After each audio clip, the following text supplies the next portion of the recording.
Question number 2 का 1, जैसा कि आप देख पा रहे हो ए की वैल्यू दी हुई है 10, जबकि डी की वैल्यू भी दी हुई है 10 और हमें इस एपी के फोर टर्म को फाइंड करने हैं। सो इसके लिए हम लोग एपी के जनरल फॉर्म का यूज करेंगे और फिर एपी के फोर टर्म को फाइंड कर लेंगे। अब आप देखोगे ध्यान से,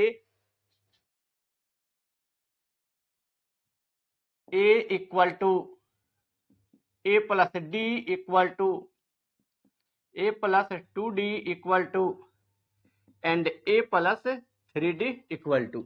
इसे हम लोग A1 समझेंगे, इसे हम लोग A2 समझेंगे, इसे हम लोग A3 समझेंगे एंड इसे हम लोग A4 समझेंगे। A1 मतलब AP का फर्स्ट फॉर्म हुआ, A2 मतलब AP का सेकेंड फॉर्म हुआ, A3 मतलब AP का थर्ड फॉर्म हुआ and A4 that is AP का फोर्थ टर्म हुआ। A की वैल्यू दी हुई है 10, तो आप इस जगह 10 लिखोगे एंड ए प्लस डी, तो ए की वैल्यू 10 है प्लस डी की वैल्यू दी हुई है 10। इसे आप ऐड करोगे तो आपका रिजल्ट 20 होगा। ए की वैल्यू हम लोग 10 पुट करेंगे प्लस 2 इंटू डी की वैल्यू 10 दी हुई है। अब आप इसे सॉल्व करोगे तो 10 प्लस 2 को 10 के साथ करेंगे मल्टीप्लाई, तो रिजल्ट 20 होगा। फिर इन दोनों का आप ऐड करोगे तो रिजल्ट 30 होगा। ए की वैल्यू दी हुई है 10 प्लस 3 इंटू डी की वैल्यू भी 10 है। तो इससे हम लोग नेक्स्ट सॉल्व करते हैं तो 10 प्लस 3 इंटू 10 दैट इज 30। इन दोनों को आप ऐड करोगे तो रिजल्ट 40 हुआ। इसका मतलब हुआ एपी का फर्स्ट टर्म 10 है एंड एपी का सेकेंड टर्म 20 हो गया, एपी का थर्ड टर्म 30 हो गया एंड एपी का फोर्थ टर्म 40 है। 10, 20, 30, 40 और इसी तरह आप नेक्स्ट इसके बाद भी आप चाहो तो एपी के टर्म को फाइंड कर सकते हो। इसी एपी के फोर टर्म को हम लोगों ने फाइंड कर लिया। एपी का फर्स्ट टर्म, एपी का सेकेंड टर्म, एपी का थर्ड टर्म एंड एपी का फोर्थ टर्म। इस प्रकार हम लोगों ने क्वेश्चन नंबर 2 के 1 को कर लिया कंप्लीट। अब नेक्स्ट क्वेश्चन नंबर 2 के 2 को करेंगे सॉल्व। क्वेश्चन नंबर 2 का 2, जैसा कि आप देख पा रहे हो ए की वैल्यू दी हुई है -2 एंड डी की वैल्यू दी हुई है 0 और हमें एपी के फोर टर्म को करने हैं फाइंड। सो इसके लिए हम लोग जनरल फॉर्म ऑफ एपी का यूज करेंगे। सो आप लिखोगे a equal to a plus d equal to a plus 2d equal to a plus 3d equal to. इस ए को हम लोग A1 कहेंगे, मतलब एपी का ये फर्स्ट टर्म होगा। ए प्लस डी को हम लोग A2 कहेंगे और ये एपी का सेकेंड टर्म होगा। ए प्लस 2d को हम लोग A3 कहेंगे और ये एपी का थर्ड टर्म होगा। ए प्लस 3d को हम लोग A4 कहेंगे और ये एपी का फोर्थ टर्म होगा। ए की वैल्यू दी हुई है -2, इसे आप पुट करोगे। नेक्स्ट ए प्लस डी, ए की वैल्यू -2 है प्लस डी की वैल्यू 0 है, इसे आप सॉल्व करोगे तो रिजल्ट -2 होगा। ए की वैल्यू -2 दी हुई है प्लस 2 इंटू डी की वैल्यू 0 दी हुई है। अब -2 लिखेंगे प्लस 0 को आप 2 के साथ मल्टीप्लाई करोगे तो रिजल्ट 0 होगा। फिर आप इसे सॉल्व करोगे तो रिजल्ट -2 होगा। ए की वैल्यू दी हुई है -2 प्लस 3 इंटू डी, तो 3 इंटू डी की वैल्यू 0 है, आप इसे करोगे एंड आप इसे सॉल्व करोगे तो -2 प्लस 0 को आप 3 के साथ मल्टीप्लाई करोगे तो रिजल्ट 0 होगा। फिर आप इसे सॉल्व करोगे तो रिजल्ट -2 हुआ। इस प्रकार हम लोगों ने एपी के फोर टर्म को फाइंड कर लिया, जो कि -2, -2, -2, -2 और इसी प्रकार आगे भी। नंबर 2 का 3, जैसा कि आप देख पा रहे हो ए की वैल्यू दी हुई है 4 एंड डी की वैल्यू दी हुई है -3 और हमें एपी के फोर टर्म को करने हैं फाइंड। सो इसके लिए हम लोग जनरल फॉर्म ऑफ एपी का हेल्प लेंगे। सो इस जगह आप लिखोगे a equal to a plus d equal to a plus 2d equal to a plus 3d equal to. A की वैल्यू दी हुई है 4, इस जगह ए की वैल्यू दी हुई है 4 प्लस डी की वैल्यू है -3। अब आप इसे सॉल्व करोगे 4 प्लस -3, 4 माइनस 3 दैट इज 1। ए की value 4 plus 2 into D, D की वैल्यू है इस जगह -3। अब आप इसे सॉल्व करोगे तो 4 plus minus that is minus, तो माइनस लगाएंगे एंड 2 को 3 के साथ करेंगे मल्टीप्लाई, तो रिजल्ट होगा 6। अब आप इसे सॉल्व करोगे तो रिजल्ट -2 होगा। ए की वैल्यू दी हुई है 4 प्लस 3 इंटू डी की वैल्यू है -3, तो 4 प्लस माइनस दैट इज -3 को 3 के साथ करेंगे मल्टीप्लाई, तो रिजल्ट होगा 9। 4 माइनस 9 दैट इज -5। इस प्रकार एपी को 4 टर्म को हम लोगों ने कर लिया फाइंड। 4, -1, -2, -5, और भी इस तरह से आप चाहो तो आगे भी फाइंड कर सकते हो।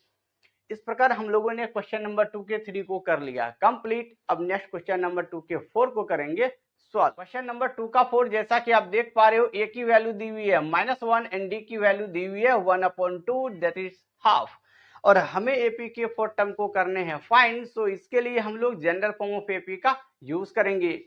सो आप लिखोगे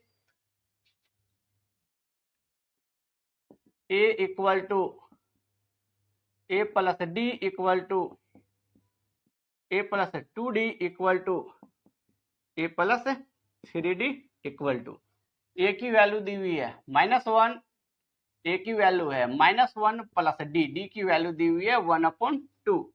अब आप इसे सॉल्व करोगे, इसके अपोन में आप 1 लिख लोगे, 1 2 का एलसीएम 2। अब इस 2 में आप इस 1 से करोगे डिवाइड, तो रिजल्ट 2 होगा। फिर इस 2 को इस -1 से करोगे मल्टीप्लाई, तो -2 प्लस इस 2 में इस 2 से करोगे आप डिवाइड, तो रिजल्ट होगा 1। फिर इस 1 से ऊपर वाले 1 को करेंगे मल्टीप्लाई, तो रिजल्ट 1 होगा। अब आप इसे सॉल्व करोगे, -2 + 1 दैट इज -1/2। ए की वैल्यू दी हुई है -1 + 2 इंटू डी, डी की वैल्यू दी हुई है हाफ दैट इज 1/2। इस 2 से इस 2 को कर देंगे हम लोग कैंसिल, इधर बच गया -1 प्लस ये वाला 1। अब -1 एंड +1 ये दोनों हो जाएंगे कैंसिल, और रिजल्ट होगा 0। ए की वैल्यू दी हुई है -1 + 3 इंटू डी, डी की वैल्यू दी हुई है 1/2। अब आप इसे सॉल्व करोगे तो ये वाला -1 को एज इट इज ही रहने देंगे हम लोग, प्लस 3 को 1 के साथ करेंगे मल्टीप्लाई, तो रिजल्ट 3 होगा। अपोन में ये वाला 2 है। अब इसके अपोन में 1 लिखेंगे एंड इसे सॉल्व करेंगे, तो 1 2 का एलसीएम 2 होगा। अब इस 2 में आप इस 1 से करोगे डिवाइड, तो रिजल्ट 2 हुआ। फिर इस 2 से -1 को करेंगे मल्टीप्लाई, तो -2 प्लस इस 2 में इस 2 से करोगे आप डिवाइड, तो रिजल्ट 1 होगा। फिर इस 1 से हम लोग ऊपर वाले 3 को करेंगे मल्टीप्लाई, तो रिजल्ट 3 हुआ। अब -2 + 3 दैट इज प्लस का 1 अपोन में ये वाला 2। तो a + 3d की वैल्यू को पुट करके यदि हम लोग सॉल्व किए तो रिजल्ट हाफ होता है 1/2। तो यही एपी के 4 टर्म होंगे, -1, -हाफ, 0, 1/2, और भी चाहे तो आप आगे फाइंड कर सकते हो। तो ये एपी के 4 टर्म्स क्लियर हो गए। क्वेश्चन नंबर 2 का 5 जैसा कि आप देख पा रहे हो, ए की वैल्यू दी हुई है -1.25 एंड डी की वैल्यू दी हुई है -0.25, और हमें एपी के 4 टर्म को करने हैं फाइंड। सो इसके लिए हम लोग जनरल फॉर्म ऑफ एपी का यूज करेंगे एंड एपी के 4 टर्म को फाइंड करेंगे। सो इसके लिए आप लिख लोगे a equal to a plus d equal to a plus 2d equal to and a plus 3d equal to. A की वैल्यू दी हुई है -1.25, ए की वैल्यू दी हुई है -1.25 प्लस डी, डी की वैल्यू दी हुई है -0.25। अब आप इसे सॉल्व करोगे तो -1.25 ये वाला प्लस माइनस 0.25, तो आप इसे इस जगह लिख लोगे 0.25। अब -1.25 में -0.25 को आप ऐड करोगे तो रिजल्ट -1.50 हो जाएगा। ओके, अब हम लोग a प्लस 2d को सॉल्व करेंगे। a की वैल्यू दी हुई है -1.25 प्लस 2 इंटू डी की वैल्यू दी हुई है -0.25। -1.25 को हम लोग एज इट इज ही रहने देंगे, प्लस माइनस 2 के साथ आप 0.25 को करोगे मल्टीप्लाई तो रिजल्ट 0.50 होगा। -1.25 एंड -0.50 इसे आप सॉल्व करोगे तो -1.75 होगा। ओके, अब हम लोग a प्लस 3d की वैल्यू को सॉल्व करते हैं। तो a की वैल्यू -1.25 प्लस 3 इंटू डी की वैल्यू दी हुई है माइनस का 0.25 ओके, तो -1.25 इसे हम लोग एज इट इज रहने देंगे, plus minus that is minus. अब इस 3 से 0.25 जो है माइनस में, इसको आप करोगे मल्टीप्लाई तो रिजल्ट हो जाएगा 0.75। अब माइनस का 1.25 एंड माइनस का 0.75 इसे आप सॉल्व करोगे तो रिजल्ट -2.00 होगा, दैट इज -2 भी आप इसे कह सकते हो। तो इस प्रकार एपी के 4 टर्म को हम लोगों ने फाइंड कर लिया, जो कि -1.25 -1.50 -1.75 -2 और इसी प्रकार आप चाहो तो और भी आगे फाइंड कर सकते हो। इसमें ये एपी का फर्स्ट टर्म हुआ एंड ये एपी का सेकेंड टर्म हुआ, ये एपी का थर्ड टर्म हुआ एंड ये एपी का फोर्थ टर्म हुआ। इस प्रकार क्वेश्चन नंबर 2 के 5 को हम लोगों ने कर लिया कंप्लीट। क्वेश्चन नंबर 3 जैसा कि आप देख पा रहे हो, इसमें सीक्वेंस दी हुई है और हमें इस सीक्वेंस के first term and common difference की वैल्यू को फाइंड करनी है। जैसा कि हम लोगों को पहले से ही पता है, किसी भी सीक्वेंस की जो फर्स्ट टर्म होती है उसे ए की वैल्यू कहा जाता है। यदि आप क्वेश्चन नंबर 3 के 1 को ध्यान से देखोगे तो आप पाओगे कि इसमें फर्स्ट टर्म के फॉर्म में 3 है। इसका मतलब यह हुआ कि ए की वैल्यू हो जाएगी 3। अब हम लोग इस सीक्वेंस के कॉमन डिफरेंस को फाइंड करेंगे। तो किसी भी सीक्वेंस के कॉमन डिफरेंस को फाइंड करने के लिए सेकेंड टर्म में फर्स्ट टर्म को माइनस करना होता है और कॉमन डिफरेंस को स्मॉल डी भी कहा जाता है, इसलिए आप स्मॉल डी इक्वल टू लिखोगे। इस सीक्वेंस में सेकेंड टर्म के फॉर्म में 1 है, अब इसमें माइनस करेंगे फर्स्ट टर्म को और फर्स्ट टर्म के फॉर्म में आपके पास 3 दी हुई है। यदि आप इसे सॉल्व करोगे तो d इक्वल टू -2 होगा। तो इस सीक्वेंस की जो फर्स्ट टर्म होगी, मतलब a की वैल्यू वो 3 हो जाएगी एंड कॉमन डिफरेंस की वैल्यू -2 हो जाएगी। अब हम लोग क्वेश्चन नंबर 3 के 2 को सॉल्व करेंगे। क्वेश्चन नंबर 3 के 2 को आप ध्यान से देखोगे तो आप पाओगे कि इस सीक्वेंस में फर्स्ट टर्म के फॉर्म में -5 है। इसका मतलब यह हुआ कि a की वैल्यू -5 हो जाएगी।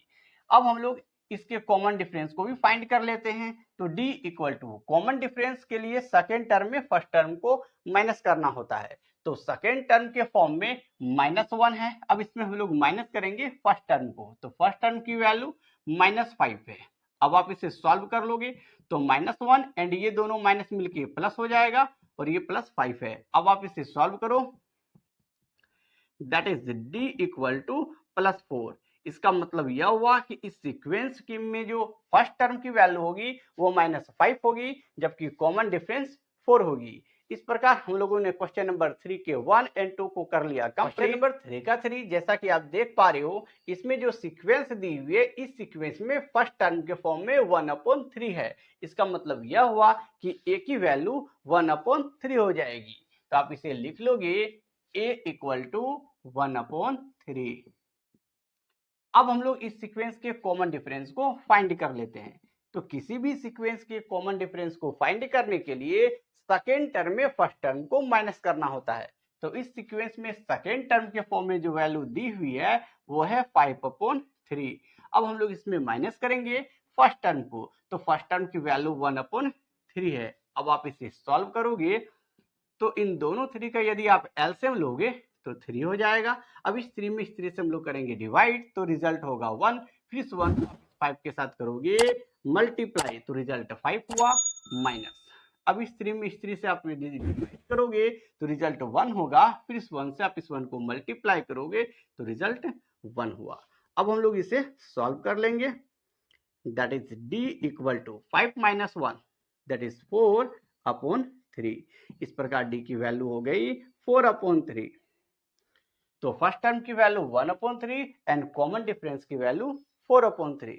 इस प्रकार हम लोगों ने क्वेश्चन नंबर 3 के 3 को कर लिया कंप्लीट। अब 4 की तरफ करते हैं टेंस। तो 4 को यदि आप देखोगे ध्यान से तो इसमें जो सीक्वेंस दी हुई है, इस सीक्वेंस में फर्स्ट टर्म की जो वैल्यू है वो है 0.6।